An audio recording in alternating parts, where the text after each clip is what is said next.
Hello and welcome to The Green Stream, a podcast brought to you by Sustainable Business Network Detroit, a network of partnerships between Southeast Michigan stakeholders, innovators, and changemakers. Each partner is on a mission to advance and amplify sustainable business practices, and we're here to learn from, share, and help activate a sustainable way forward for Greater Detroit. If you enjoyed today's episode, please like and subscribe wherever you get your podcasts. Leave us a review and join the conversation on Facebook, Twitter, and LinkedIn. And head over to our website, sbn-detroit.org. Now, let's listen in to our conversation with today's sustainability leaders. Hello and welcome to this episode of The Green Stream. I'm Terry Barclay, President and CEO of Inforum and Chair of the Sustainable Business Network of Detroit. SBND, as we like to call it, is focused on creating a sustainable way forward for every business in Detroit. Our goal is nothing less than mobilizing businesses and organizations of all sizes and galvanizing bold action to make Southeast Michigan, with Detroit at the epicenter, a global leader in sustainability. And I am just really excited that joining us today on the Green Stream, our guest is Chip Amoe, Director of Sustainability at Michigan State University. Chip, I'm hoping you'll take just a minute to tell our viewers and listeners a little bit about your background, because it's absolutely fascinating, your path to your current role at MSU. Great. Thank you, Terry. It's good to be here. Appreciate you taking the time. As you mentioned, my current title is Director of Sustainability at Michigan State University. And I've been there for a whopping 3 months now. But I'm excited to be there. Before that, I was the Director of Sustainability at Henry Ford Health in Detroit, which is a large academic health system in Detroit. I was there for about 5 years, where I built the sustainability program from the ground up. I was the first Director of Sustainability that we had. And prior to that, I was in government affairs, actually, and worked in our state legislature, to do advocacy for Henry Ford. And prior to that, was in Washington, D.C., doing healthcare policy and advocacy there as well. But I'm a Michigan native, grew up here, born and raised, and then circle back, was one of those boomerang folks, and ended up coming back in 2011, and I've been excited to be here ever since. And I just can't say enough about how thrilled we are that you are back. We're really delighted about that. And before we went live, you and I were talking about some of the changes you've already observed that impact this work in returning to Michigan, with climate and what we're all experiencing. So maybe we'll have a minute to talk about that. But let's jump right into Michigan State. MSU, of course, is working toward climate neutrality by mid-century, with the aim of reducing greenhouse gas emissions by 50% from the 2010 baseline. Eliminating 292,934 metric tons of carbon. Share with us how you will do your part to address the global climate crisis within our own community and on campus. Sure. Well, as I mentioned, I've been here for 3 months, and I was excited that really one of the main focuses of my role is to implement the MSU strategic plan, the 2030 strategic plan, which includes all those commitments that you made. So those were made prior to my arrival. And I'm just grateful that MSU put sustainability as one of the key pillars within their strategic plan.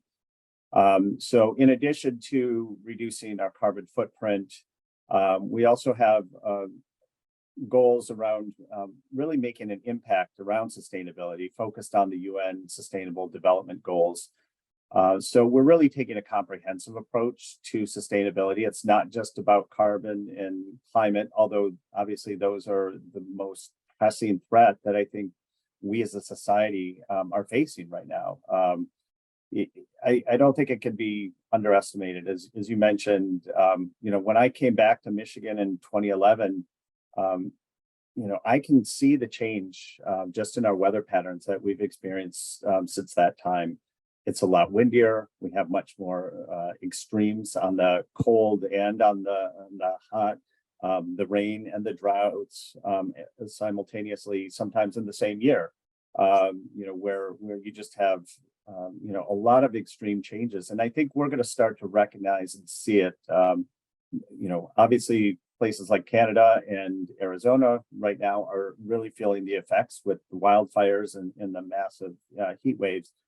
But we're not immune to that as well here in Michigan. I think the other thing that really has inspired me to get involved in sustainability is really understanding the impact of the built environment here in Michigan. Like I said, I grew up in the state, and but I've moved away. I lived in New England. I've lived in Pittsburgh. I've lived in Washington, D.C. And when I moved back from those places, to be able to see the difference in terms of how our cities have developed here in Michigan versus other states, it really kind of shines a light on some of the problems, and how the built environment really impacts our health and wellness as well as our emissions. And so those are some things that really inspired me to get involved in the sustainability world, and understanding that our built environment really has a big impact on our health and well-being here. So, that's actually a great segue to something I wanted to ask you about, which is the University Comprehensive Facilities and Land Use Plan. And you talked about you take a large approach to the issue of sustainability that includes diversity, equity, and inclusion, faculty and student success, and sustainable health, which you talked about a little bit. In the physical environment of MSU's campus and facilities, what's going to be the focus of that work? So one of the things that I believe in, as I mentioned, with regard to the built environment, is we really need to look at how we're building and how we're building for people and the planet, and not just for automobiles. And oftentimes our built environment gets built in silos. You build a building, and then you think about how do we get people and cars and deliveries and things like that to that facility. What we're going to be trying to do here at MSU is really taking more of a comprehensive view of looking at the intersection between transportation, the built environment, and the natural environment. Because the reality is that as we start to create more population density across the world, as our populations increase, we're going to run out of space. And the reality is we need to let nature do its work for all the healing benefits that it has to our climate crisis.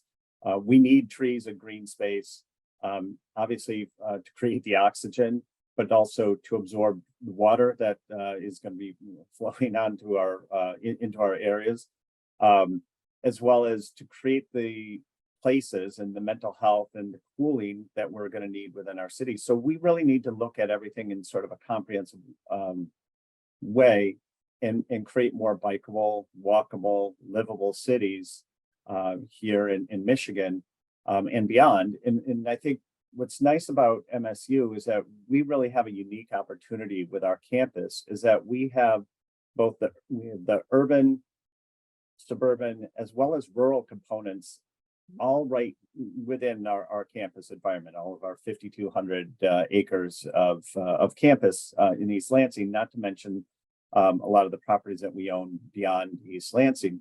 But we really have an opportunity to test and to model what good planning can be. And so that's really one of the things that we're taking a look at with our comprehensive land use plan, is try to be that model that can serve that other cities or townships or municipalities can come in and model and say, well, they did that at MSU and it worked out, and it reduced their emissions. It created a healthier campus or city, and that we can do that as well. Such a great point about, I think, really a powerful and unique contribution that MSU can make to this thinking and this work. We forget about the agricultural roots and aspects, sort of the land grant college, and all the great work that MSU is known for in a wide variety of areas. So you do have a chance. It's not just a city-based campus. It's far beyond that in terms of the opportunity to show what's possible and how to make an impact. So there's a couple little, I don't know, I think of them as bragging rights that MSU has that I hope I'm going to mention, and you'll correct me if I get this wrong in any way, but MSU now ranks #1 in the Big Ten and #2 nationally in expenditures from the U.S. Department of Energy, and #2 in the Big Ten and #9 nationally in expenditures from the National Science Foundation. So what role does existing federal funding play in sustainability initiatives at MSU? And what impact do those expenditures have in terms of implementing the sustainability plan for the university? Right. Well, I think certainly those funds are really helpful to advance all of our work, especially in the research areas. We need to do more research, and all of that money is going to help to test new ideas. As I've come into MSU, I've really taken the approach, kind of 3 main pillars. Number 1, I want us to lead by example. Number 2, I want us to be a living lab. So we really, have an opportunity to test new ideas and new opportunities here at our campus, and really partner with industry, partner with new technologies, and really, use that campus that I talked about that's got all these different components. We've got living and residential and other areas here on campus. So those are really helpful to be able to bring in industry and to test those. And then the third thing, as you mentioned, as part of our land grant institution, is to be a resource. Once we have that ability to test these things here on campus, to really be a resource, whether it's to municipalities, to industry, to other folks that are working on this, and frankly to the public. I would love MSU to be that go-to university that the public goes to answer their questions about sustainability. So the funding piece is huge, and I think in addition to the research dollars with the Department of Energy, there's also a lot of money coming from the federal government. The Inflation Reduction Act is a huge game changer, I think, not just for the university, but for all industries. It's the first time that nonprofits can actually utilize some of the tax credits that are available through the federal government. So they get advanceable tax credits to be able to implement things like energy efficiency, as well as energy production through renewable energy, things like solar, geothermal, and wind. So we can start to tap into those. And I think really taking that, that opportunity to take advantage of the money that's flowing in, because it's not just the IRA, it's the infrastructure bills that were introduced and passed.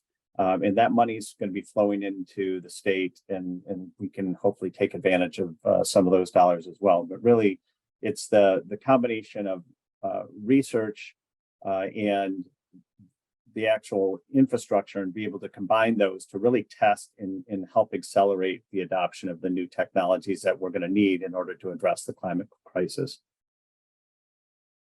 So digging a little deeper into financing, I know that one of the concerns that has been in the media about higher education in general is the cost of higher ed. And but on the other hand, I think that there's a lot that universities are doing to mitigate that through their private, fundraising from alums and others. MSU's been really extraordinarily successful. I think you had 1.8 billion that was raised from alumni and supporters during the recent MSU campaign. So with that heightened competition for resources, declining, there's been some declining federal or public support, I should say, for universities, kind of more of a shift to that private support. We've got to make focused use of the resources that you have. So how is the university engaging on the financial aspects of sustainability? Right. One of the things with sustainability is that it really needs to meet the triple bottom line of sustainability, which is people, planet, and prosperity, or profit, depending on whether you're a for-profit company or not. But even for Michigan State, it's about looking at savings. I would say that if our sustainability initiatives do not save money, then they're not going to be sustainable.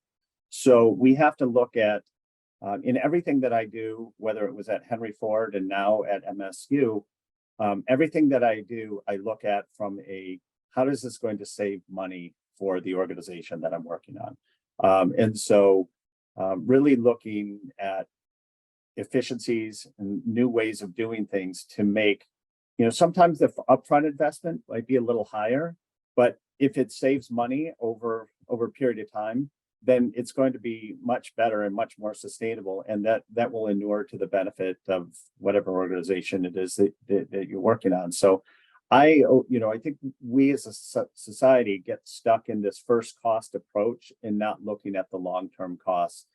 As we build buildings, as we build roads, as we build infrastructure in this country, we need to start looking at, those investments are going to last for at least 30 years, if not longer. I mean, we have buildings on our campus that have been there for over 100 years, and we need to look at how are we building, and over the life of those buildings, how is that going to save money? So really thinking about things from a long-term cost impact, as well as, the purchasing that we do. What does that mean, in terms of long-term cost of ownership and disposal, and how do we look at things? So I think what's nice at a university is we get to take a little bit more of a research approach and look at long-term impacts, because, this university, I'm assuming, will be around for at least another 100+ years. And so we can take that approach. But at the same time, I don't take my role in sustainability any different than if I were working in a for-profit company, or, when I was at Henry Ford. When I was at Henry Ford, I had I said that I was going to try to save money for the organization, and over the time that I was there, just in the few initiatives that we took on, we saved or brought in over $5 million for the organization, and continued to reduce our greenhouse gas emissions, and lay the foundation to continue to create more savings in the long run. Ah, that's great. That's great. We often are criticized for not being able to take a longer term view. Finances in the for-profit world can sometimes be very short in their focus. And so, you make a really important point about. But there's some short-term gains to be had as well. And I think there's a lot of incentives that are out there, both through the utility companies, and again, now with the new federal funding, that I think will hopefully accelerate these investments and make them much more cost-effective in the short term. So not everything is just the long-term view. It's just you get added value when you start looking at it from the longer-term view. Yeah, no, great point. So how about technology? Is technology going to be an important tool in achieving all of these goals and outcomes? Absolutely. In this day and age, if you're building a building and you're not thinking about how everything is incorporated, we have the new Internet of Things that are out there, but no longer can we just build buildings with today's technology and hope that we're going to meet these climate goals. as the weather changes and we see the more extremes, the ability to control our buildings and our environments a little bit more and have more research and insight into that so that we can control the usage is going to be critically important. When I first started in this, we talked about, LED lights and swapping out, old fluorescent bulbs for LED.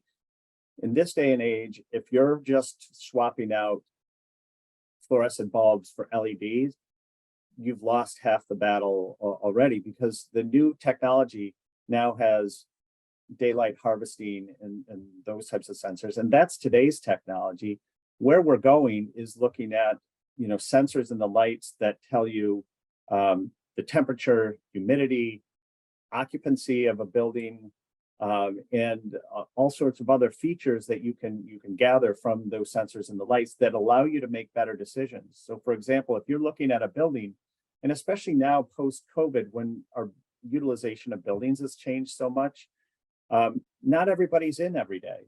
And so you may have a whole entire wing of the building that is not occupied, in which case you can power that down and you don't have to use as much energy because that team might not be in that day.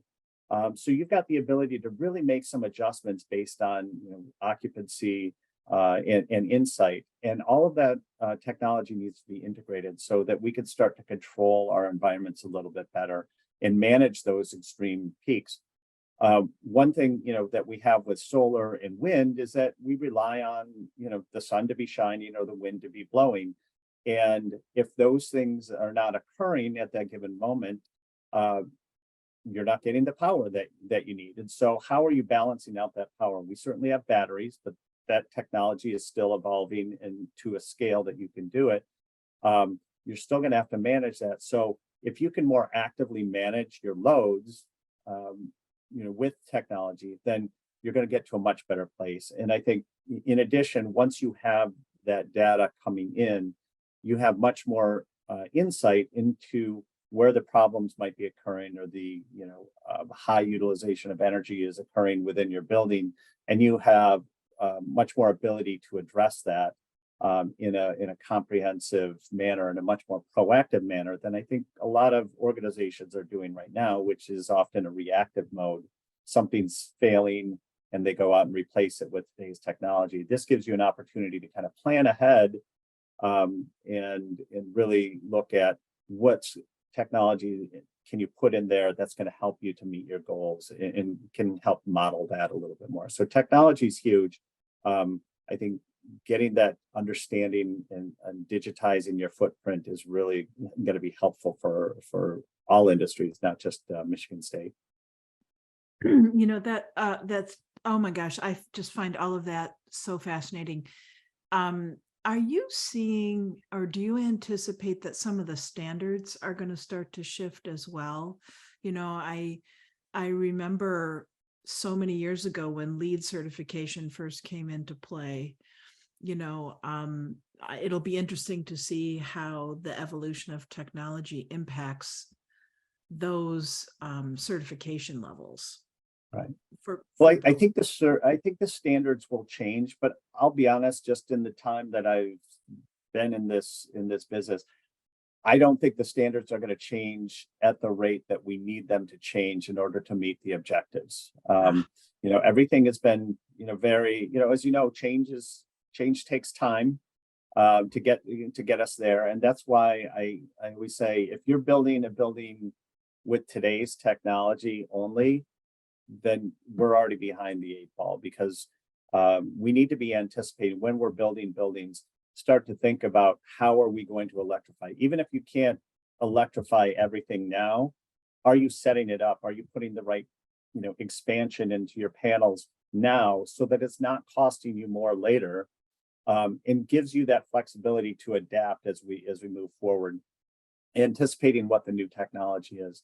So I think the standards will evolve. I don't think they are evolving fast enough to meet the true climate crisis that we have right now, I'll be honest. So that's where I really look at MSU, where I want us to start leading in that space, in really kind of showing people new ways of doing things and accelerating that so that we can get to our objectives as a society faster.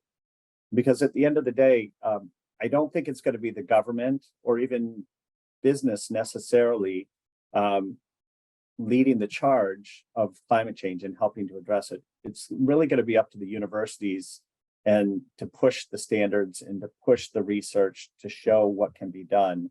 And so I think that's why we have a unique opportunity as Michigan State to really, help drive the narrative and provide some real results and evidence on, how things can be better. Interesting. Thank you for that, because I was curious. I didn't want to put you on the spot, but you answered the question I didn't ask. So I appreciate that very much about whether we're moving fast enough. So can we shift for just a second and talk about the university's role in the community, which is a big role and powerful and important. What is the university's role in sustainability in the community? And, in particular, the MSU community-led sustainability plan and with the proximity to the cities like East Lansing and Lansing. Sure. Well, as you know, we're one of model land grant institutions. So we're the university upon which they built the whole land grant system. So our history is rooted in being a resource to the state and really giving back, taking that knowledge and helping to transfer that knowledge back to the state to help improve industries and the state itself. So we have a deep commitment to engaging with the communities as well as our state and frankly beyond, with a lot of the international work that we do throughout our university. So engaging with the community is critical. As I mentioned before, Michigan State, we're urban, suburban, and rural all right in one area. So how are we working to connect the work that we're doing to the other communities and to serve as an asset? We are the anchor in mid-Michigan here, or in central Michigan. And, how are we connecting, our transportation, our campus to be a resource to the community and really thinking about it from that perspective. But we also have an opportunity and an obligation in the other areas, whether it's Grand Rapids, the city of Detroit. We're doing a lot of work there in the city. I know we've got a lot of extension programs in both in the urban areas, but obviously we're very well known for our extension in the agricultural space to really serve as a resource to the state's farmers and to help out there. So we take a lot of pride and there's a lot of commitment in our extension programs and as I mentioned, serving as that resource to the state. So it's critical and we'll need the feedback of the community so that we know what needs they have and how we can best serve them and work cooperatively with them. So we've talked about a lot of things and kind of the comprehensive nature of sustainability and your work at the university. How are we going to know if we're winning? How do you measure the outcomes for a successful sustainability plan for a university? Well, like I mentioned earlier, it starts with leading by example. So, are we walking the walk, walking the talk, I guess, that we're teaching in our own classrooms and making strides. And so far, since 2010, we have done a great job of reducing our greenhouse gas emissions. I think we're down in again, I'm 3 months in, but if memory serves me correctly, we're about 36 to 39% reduction in greenhouse gas emissions in scope 1 and 2 from 2010. So we're making some good progress there. I think when we start developing a culture where all of the components of Michigan State are working together, and we all recognize the challenge, and we're working hand in hand, and we've got processes that set up that help us to continue to move the needle. I think we'll show that we're moving. Also, I think the adoption of the work that we're doing in the community. So as we're learning more about how to do sustainable farming, putting solar or wind in on agricultural land and rural, which is, quite frankly, it's a controversial topic in a lot of places because of a lot of misinformation that can get generated through different factions. But we have that opportunity to teach about what is possible and what the realities are of that, and how to make it work for various communities depending on what their needs are. So I think the more we're starting to see the adoption of the the implementation of the work that we're doing within our extension pieces, I think that will make a difference. But we're in the process, as I mentioned, of taking our strategic plan and putting a strategic plan for the strategic plan in place around sustainability. And so we'll be setting some metrics and determining what the appropriate metrics are, and putting the infrastructure in place to more efficiently measure all of that. And so I think once we get those metrics out and available, we'll start to see the tracking of those. But I think, the more we see adoption and more we see folks coming to MSU and using us as a resource to implement sustainability in their own lives, in their own businesses, in their own industries, I think that's a great measure of that. And quite frankly, the other big thing is just looking at the health and the metrics within the state. Is our air quality increasing? Is our water quality increasing? Is the health and well-being of our citizens increasing? Do people have access to public transportation and can get easily to their to the job centers and to their work? All of those things are big, important metrics that we need to be looking at from the state, and are our natural lands being preserved and increasing, quite frankly, in a lot of areas. So, Chip, I just have to ask you a personal question. I knew you in your role before coming to MSU, but what has inspired you personally to come into your role at MSU? What kind of helps you get out of bed in the morning and do this work? Yeah, well, thank you. I love my work at Henry Ford, and I still lead Henry Ford Blue. And actually, really excited about the new partnership with Henry Ford and Michigan State University, where Henry Ford is the new academic and research partner with MSU and their medical school and health sciences program. So really excited about that program. So that made it a lot easier for me to leave that work and come to MSU, knowing that we are partners together. But I was really inspired by the opportunity to kind of think bigger, and knowing that MSU has a big hand in influencing the direction of sustainability in this state as well as this world. In doing my research to apply for this job, learned about all the exciting things that MSU is doing, both in terms of the research, but as well as the operations. We have our own surplus store and recycling center on campus, which is something that I was trying to work on. How do we address recycling in the healthcare industry? But they've been doing that here at MSU, creating their own building, their own process where they're collecting all the trash and doing the recycling. The other thing that's really exciting is that not only are they just doing recycling and waste, they're taking all of the furniture and all of the items that that get disposed of in the university, putting them online and selling them. They're taking a highest and best use approach to everything that they're doing. And that's really inspiring, a real opportunity to create kind of a closed loop process where we can reuse items and sell them to the community, be of a resource to them as well. So that was exciting. really just having a lot of,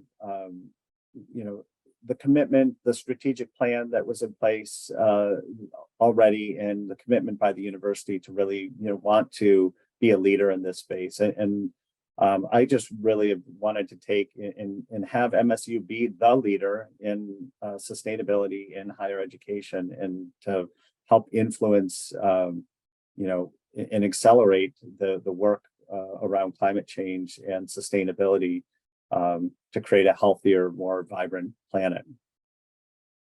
That's great. I didn't know any of that. So thank you for sharing that with me. I'm really proud to hear that our university is doing all of those things. So to just close, I want to ask you about challenges and also what excites you about the future. So what do you see as some of the greatest challenges MSU is facing? And what are the bright spots that you see for the future? Are more students interested in studying this and going into this field? Are they going to be providing the energy and the brain power to solve these problems for us globally? So challenges and bright spots. Yeah, I think they're almost simultaneous, because to your point about the students, I think the challenge that we face, not just at MSU, but across our society, is that we're not moving fast enough. How do we move faster? How do we create, the momentum and create the structures and the infrastructure and the financing structures in place to really accelerate this work? Because to your point, students do care about this. This is actually a big concern about this from the students. They're looking at universities. Do they match their view of sustainability? They're clamoring for this every day, and probably almost every Board of Trustees meeting. There's some student group that's talking and requesting that we do more around sustainability. And I would say, there's also a legitimate and actually clinically diagnosed anxiety that students are feeling. This generation of students is feeling, and rightfully so. They're worried about the state of their climate, and frankly, so am I. Where are we going, and are we going to get there fast enough, and how are we going to make this happen? So I think the challenge is going to be, how do we ramp this up and get start addressing this sooner, and then how do we then encourage and inspire other organizations to take on the same sort of efforts that we're taking to get to where we need to be. So that's the challenge. The inspiration is, again, for the students. I think they are pushing to do this. There is a lot of energy around it from our students. We have a lot of faculty that are doing work in this space, and so how do we take the work that they're doing and accelerate this and ingrain this into not just our work, but society's work as well. So there's a lot of hope through that work, and taking that and really helping to make it much easier to do the right thing and to get that information out to people. Well, Chip, thank you so much for joining us today on the Green Stream, and for sharing your insights and your experience. Thank you. It was been a pleasure. So go green. There you go. See, I'm from that other university, so I can't quite say go white, but anyway. That's all right. As I tell other people now, yellow and blue does make green. So we're good. There you go. That's a good one. Right. Thank you everyone for listening, and thanks again, Chip. Thank you. My pleasure. Thank you for tuning in to the Sustainable Business Network Detroit, the Green Stream podcast. Remember to like, subscribe, and leave a review wherever you listen to podcasts. Make sure to follow us on sbn-detroit.org and stay tuned for more conversations on sustainability from inside and around the city.